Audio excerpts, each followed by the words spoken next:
Hello, good evening. Taxpayers lost out on hundreds of millions of pounds because the government was too cautious when it sold Royal Mail, according to the National Audit Office, which says ministers undervalued the business when it was privatised last year.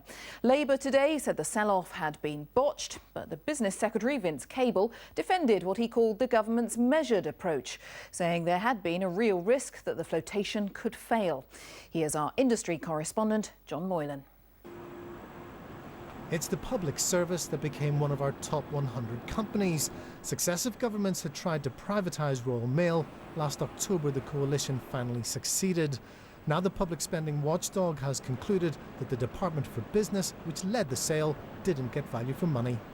The department could have done better to achieve value for money for the taxpayer. It focused in particular on selling the shares within the current Parliament and achieved its primary objectives, and we felt it should have gone further to ensure that it extracted the maximum value available to the taxpayer in this particular transaction. It was the biggest privatisation in Britain for years and one of the most controversial ever attempted. Amid the threat of strikes, the Royal Mail sale took place last October.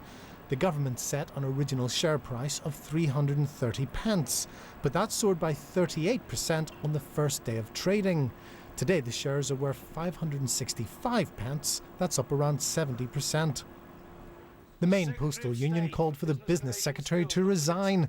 Today Labour demanded an apology. It didn't come. It was right that we took a cautious and measured approach to the sale, and this approach was taken in the light of our primary objective, and it reflects the considerable risks that we face due to industrial relations and challenging market conditions. This has been a first-class disaster for the taxpayer, and those he once referred to as spivs and gamblers are laughing all the way to the bank.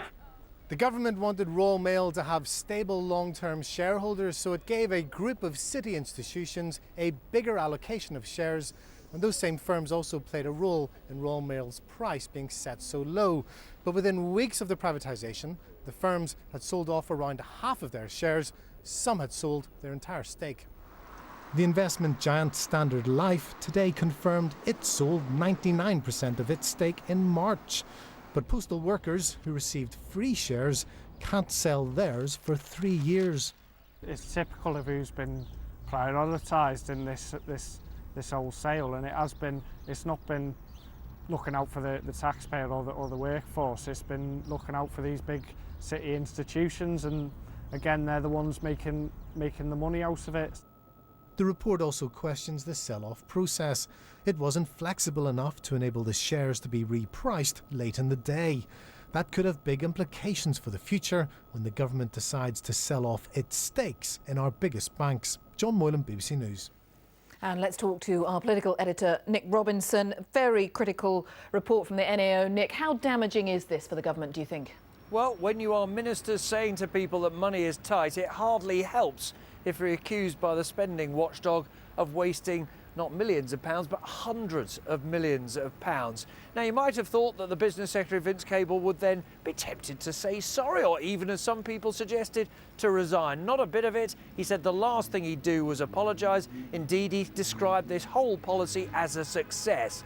Why? Because governments for years have been trying to get the post office, the Royal Mail, into the private sector. John Major's government tried it and backed down. Tony Blair's Labour government tried it and backed down. And Vince Cable just wanted it gone. He wanted it in the private sector, and he was nervous that if he set the price too high, the shares simply wouldn't sell or people would end up making a loss. But this has all played very neatly into Labour's hands. They are able to say that once again, in their words, this is helping the Tories' chums in the city when ordinary people are feeling the squeeze. And I don't know exactly what the Labour leader will say in Prime Minister's questions tomorrow, but I think you'd be tempted to use that phrase about standing up for the wrong people.